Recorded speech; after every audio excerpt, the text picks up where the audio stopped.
let's go back to situations where there is a discontinuity at a point. Well, let's go ahead and examine A and compare it with B. Okay, this is a very familiar function. You've seen this before. That's y is equal to sine x over x. Okay, and what did we say is the limit? Well, you can look at it graphically. That the limit, I'm going to A. We are looking at A, and let's go to our checklist. First of all, what is f of 0? F of 0?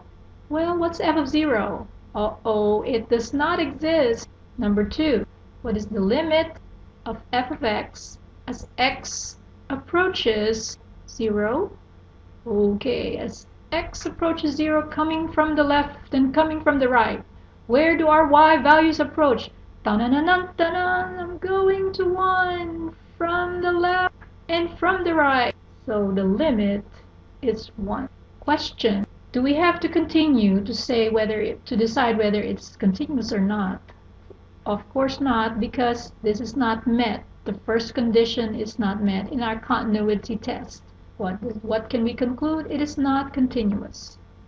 Not continuous at x equal to 0. Okay, let us compare it with B. Here, B is a redefined function of f. And let's just look at it like this way. Let me redefine f of x to be sine of x over x as long as x is not equal to 0 and it's equal to 1 for x equal to 0. Okay, well, let's look at our checklist. First, what is f? Capital F of 0? It's 1.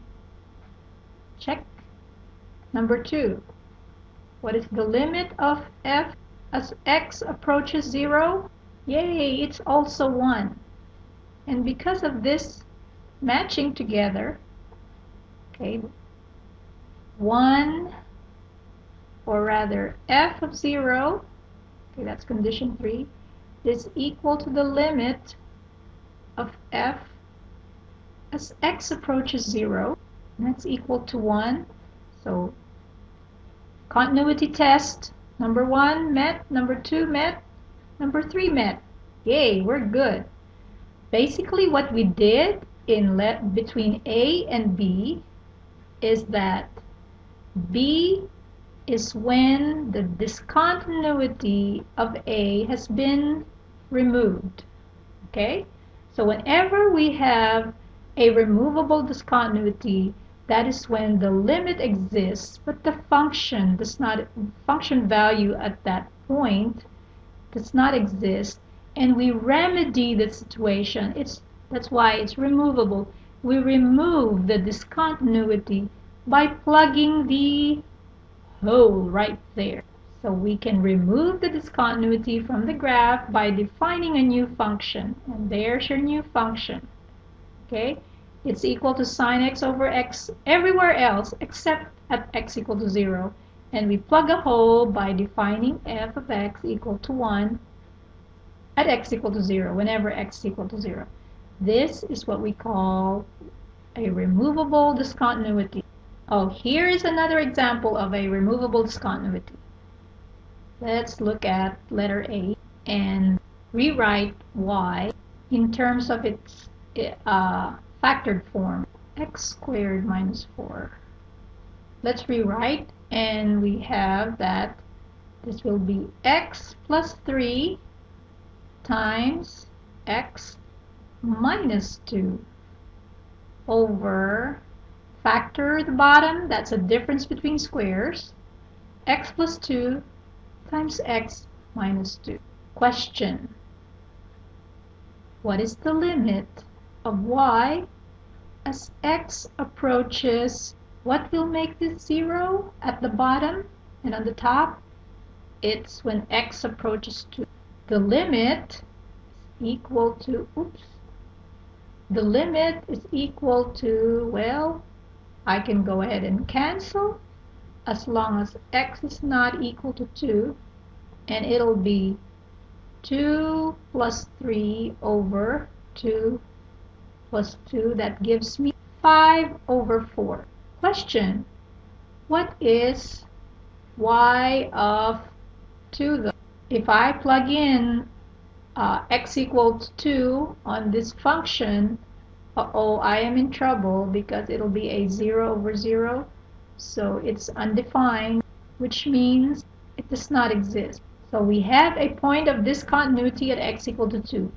Is it a removable discontinuity?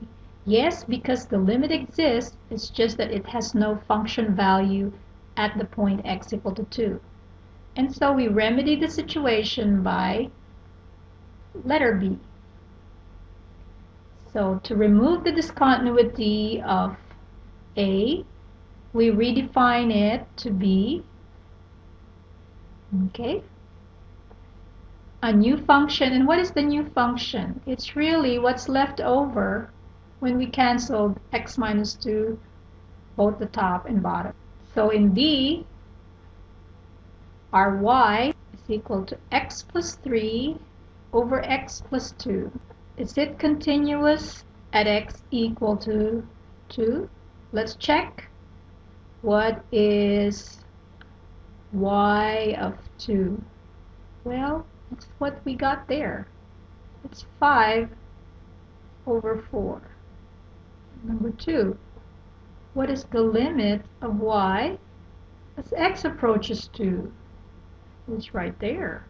It's also 5 over 4, which makes number 3 that the limit of y as x approaches 2, you should put 2 right there, 2, okay, is our function value y of 2, which is 5 over 4. So condition 1 is met, condition 2, and both of these is just to conclude, which is number 3, that they're equal, therefore it is continuous. Yes, it's continuous. Okay, so we're saying that B is the continuous extension of A. Okay, because we have removed the discontinuity here at x equal to 2.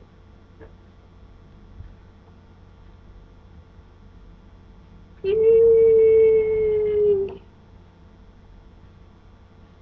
To recap, what did we look at? Different discontinuities, and where have we decided that it's removable? Okay, well, letter A, we know that this is the only function that's continuous. Here, it's not continuous because it's not defined there. Here it's not continuous because they don't even match. Here it's not continuous because we have a jump. Here it's not continuous because the limit does not exist. So both D, E, and F, all of this, the limit does not exist. So limit does not exist. Limit as x approaches 0 of F. Again, here it does not exist. Same thing here. The limit of f as x approaches 0 does not exist.